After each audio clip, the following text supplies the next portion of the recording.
Olá, amigos da Safras TV. Eu sou o jornalista Arno Baixo, da agência Safras, e converso hoje no Safras Entrevista com Ladislau Bes, ele que é presidente do Sindicato da Indústria de Carnes e Derivados do Rio Grande do Sul, o Sicadegs.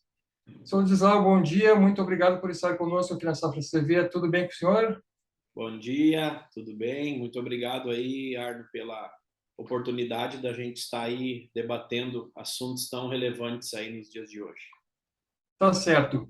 A gente vai debater hoje, primeiramente, como é que está o mercado de boi no Rio Grande do Sul.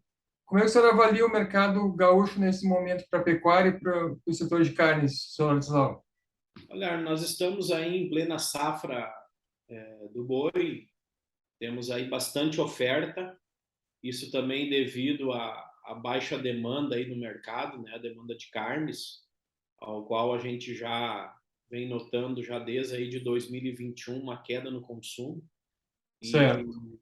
nesse momento não tem sido diferente. Então a gente está culminando num período da safra do boi aqui no Rio Grande do Sul e também culminando aí com uma baixa demanda, né? Então a tendência é se manter o mercado bem ofertado de bovino aí por um período que normalmente a gente tínhamos aí um período de entre safra, que era o período aí de novembro. A gente acredita que esse ano aí a gente vai acabar não tendo esse período de entre safra, pois o mercado Uhum. aí ele está bem ofertado e devido ao volume de abate também que tem sido menor que nos outros anos, automaticamente então sobra mais matéria-prima, né? Certo. Como é que o senhor está vendo o momento de preços? Eu até vou aproveitar para compartilhar minha tela aqui, os preços do Rio Grande do Sul, né, para o quilo vivo da carne. Só um momentinho aqui, compartilhar com vocês aí. A gente observa assim que os preços eles estão mais ou menos estáveis nas últimas semanas no estado, né? Na região das Missões em torno de R$ 9,60, em Pelotas 9,60 também, de modo geral no Rio Grande do Sul 9,50, em Rosário 9,50 o quilo. Como é que o senhor avalia a questão de preços nesse momento, senhor Ladislau? De fato, vamos dizer assim, a gente teve uma queda aí no preço do boi, automaticamente também a indústria frigorífica repassou essa baixa para o varejo, mas infelizmente assim o que a gente tem notado e o pessoal também, o consumidor tem reclamado de que a baixa ainda tem sido pouco expressiva na gôndola do supermercado. Mas de fato baixou esse preço, realmente é o preço que hoje as empresas estão operando. É a única coisa que nos preocupa um pouco é essas notícias aí da nova negociação dos contratos aí para o maior mercado hoje exportador de carne brasileira, que é a China, que estão negociando novos contratos e colocaram preços bem mais baixos.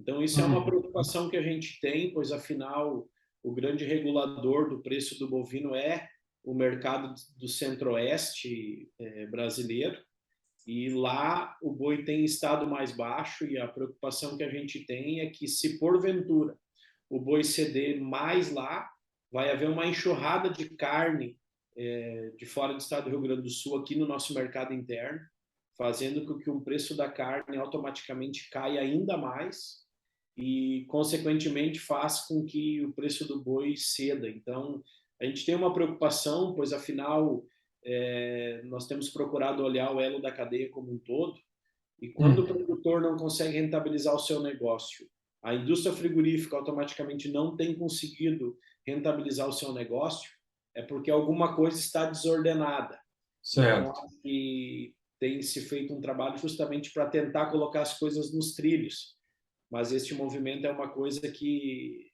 demora um pouco, né?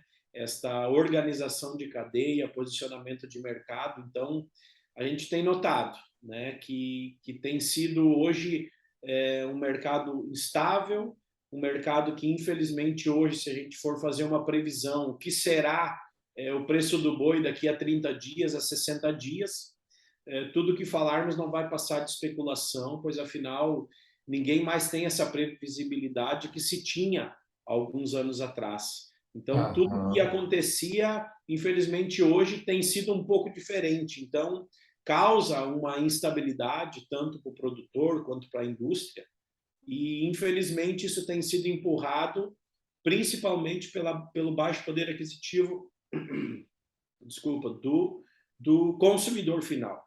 E isso faz com que haja essa retração no consumo e, consequentemente, a diminuição de abates.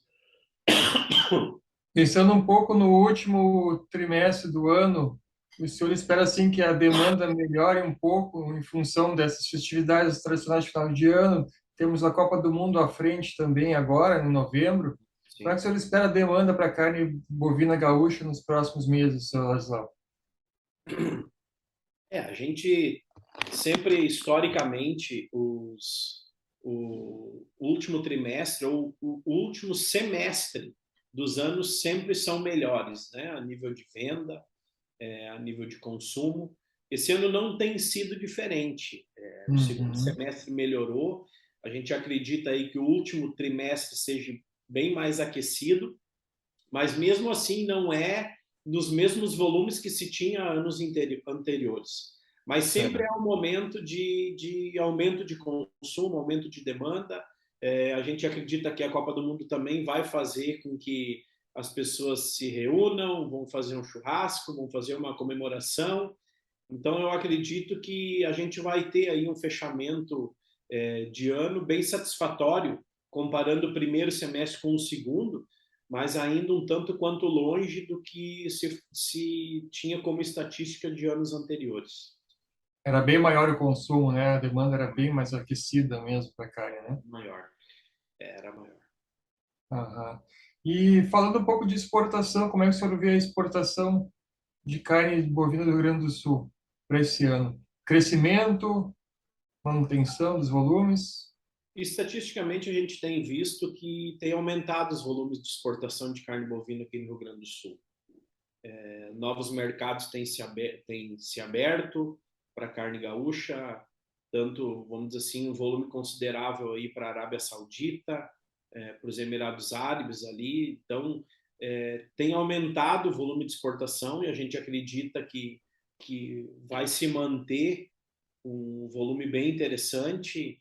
Nós temos aí indústrias que conseguiram habilitar Estados Unidos, que é um mercado interessante também, e embora os nossos volumes mais representativos ainda sejam exportações para a China, embora Certo. o número de indústrias que têm acesso a esse mercado aqui no Rio Grande do Sul ainda é apenas uma indústria, apenas a Marfrig, né, que Aham. tem esse mercado.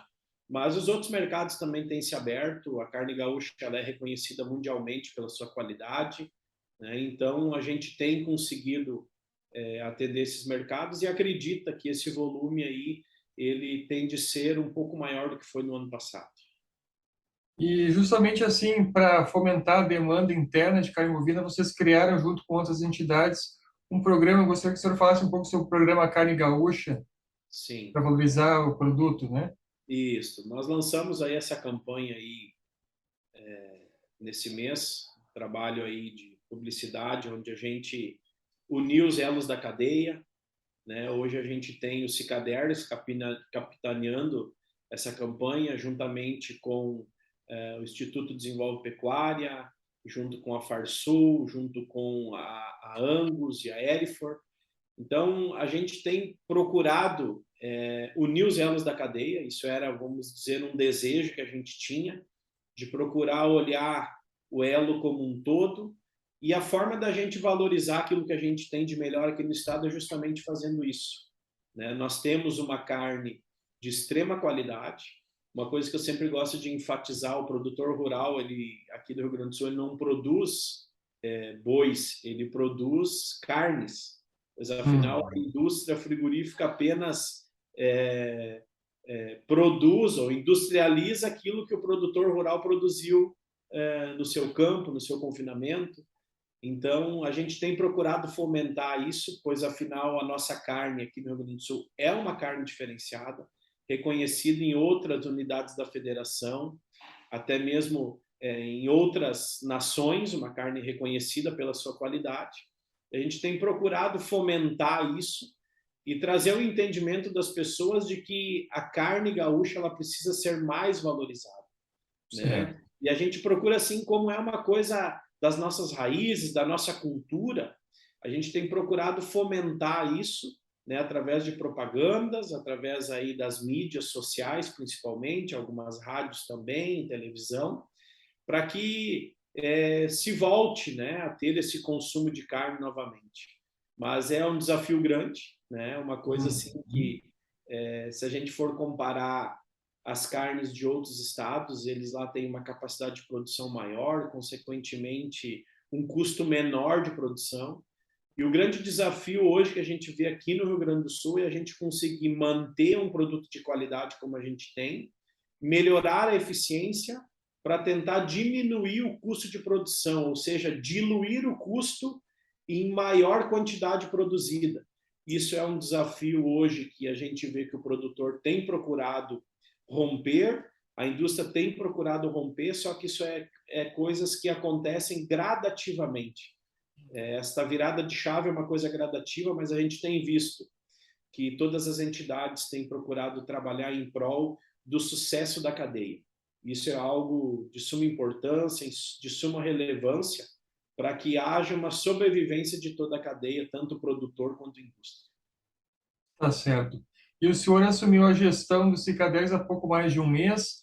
Gostaria, assim, de conversar com o senhor um pouquinho. Quais são os seus planos à frente da entidade? O que o senhor pretende fazer, assim, para melhorar ainda mais a questão de demanda no Estado, as ações do sindicato mesmo? Sim, Arno, a gente assumiu aí no final de agosto, embora a gente já estar na diretoria, era vice-presidente já durante 6 anos, então a gente já vinha com um trabalho juntamente com o Ronei Lauxen, que ficou Uhum. durante muitos anos à frente da entidade, e a gente pegou esse desafio justamente num momento bastante nervoso, pois afinal a gente vive uma instabilidade econômica, uma instabilidade política, e, e estando aí sendo acometido pelas taxas de juros que têm subido, pela inflação que tem subido, mas que agora aí nesses últimos 2 meses começou a regredir um pouco.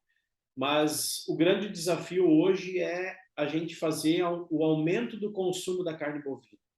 Mas isso está totalmente ligado ao baixo poder aquisitivo da população. Então, nós temos Certo. uma grande tarefa, precisamos que a economia nos ajude, que a política nos ajude, pois a gente sempre diz que o cardápio do gaúcho, que é o churrasco, a gente faz o churrasco quando a gente está feliz. Então, Uhum. é tempo de nós procurarmos coisas que nos tragam felicidade novamente. Eu sempre digo que só o fato de termos sobrevivido a todas essas intempéries que a gente teve aí de uma pandemia, isso já é motivo de a gente se alegrar, é motivo da gente festejar, mas a gente precisa sim ter essas outras variáveis nos auxiliando para que o consumo seja retomado. Então, nosso desafio principal é unir esses elos da cadeia, fazer com que as pessoas tenham entendimento de que todos têm o seu negócio pela lei da sobrevivência, né? Então nós precisamos ter esse entendimento e é o que a gente tem procurado juntamente com os associados e as outras entidades buscar esse diferencial competitivo, pois afinal diferencial de qualidade nós temos, né? Nós como produtores do Rio Grande do Sul, como indústria gaúcha, em qualidade, hoje a gente é reconhecido. Nós precisamos melhorar a nossa efetividade, a nossa produtividade, para automaticamente melhorar ou diminuir o custo de produção para a gente ser mais competitivo. Esse eu vejo hoje como o grande desafio que a gente tem pela frente. Mas a gente acredita que, cabeças pensantes reunidas, a gente busca solução aí para esse momento difícil que a gente tem vivido. Tá certo. Para terminar, qual é a sua expectativa, assim, com relação a 2022? Temos um cenário de maior oferta de carne bovina presente já no mercado por conta dos abates maiores, né? Como é que o senhor espera, assim, o começo do próximo ano? Olha, sempre o primeiro semestre de cada ano para a indústria frigorífica é muito desafiador. A gente sabe que sempre há uma retração de consumo, vamos dizer assim, historicamente, mas como eu falei antes, tudo aquilo que a gente tem como estatística, às vezes, hoje ela não se cumpre mais. Então, a gente acredita que 2023 seja um ano melhor. Isso, claro, que tem N coisas que terão que acontecer. A gente tem aí uma eleição presidencial, de governador também aqui no estado do Rio Grande do Sul. Temos definições que terão que acontecer. Essas definições, elas podem trazer bons resultados ou não tão bons resultados. Então, hoje a gente tem estado tão sensível que essas variações do nosso cotidiano acabam refletindo diretamente. Então, o que a gente torce para que venha acontecer? Precisa haver um aumento do poder aquisitivo da população. Isso eu não estou falando apenas de Rio Grande do Sul, apenas de Brasil. Hoje a gente vê que isso é uma dificuldade no mundo inteiro. O alimento subiu no mundo inteiro, a inflação, as taxas de juros têm aumentado no mundo inteiro. Mas a gente tem visto que o Brasil, ele felizmente está um passo à frente. A gente tem visto que tem uma tendência aí dos juros diminuírem, da inflação diminuir. Então a gente vê boas projeções futuras, mas a gente também vive esse momento de instabilidade de definição política para que essa indefinição econômica ela aconteça. Então, essas variáveis a gente acredita aí que no decorrer dos dias elas vão se estabilizar, e a gente acredita que a gente vai ter um ano de 2023 melhor, porque a gente vem já de 2 anos aí de ciclos ruins, 2021 e 2022, que têm sido anos muito desafiadores, mas a gente acredita aí que 2023 seja um ano melhor, e a gente tem trabalhado para isso, né, para que a gente realmente colhe os frutos do trabalho que tem sido feito aí durante os últimos anos. Tá certo, então, senhor Ladislau, eu agradeço muito a sua participação aqui para a Safras Entrevista, para a Safras TV. E se você, assinante, quiser saber mais informações a respeito do mercado brasileiro e internacional, acesse o site de Safras em safras.com.br, baixe os aplicativos da agência Safras e o Safras Connect, acompanhe as mais completas informações do agronegócio brasileiro através da plataforma Safras, ou ainda acompanhe os vídeos de Safras pelo YouTube. Inscreva-se no nosso canal, assine as notificações para ficar por dentro do que acontece no agro brasileiro e mundial. Para a Safras TV, jornalista Arno Bach.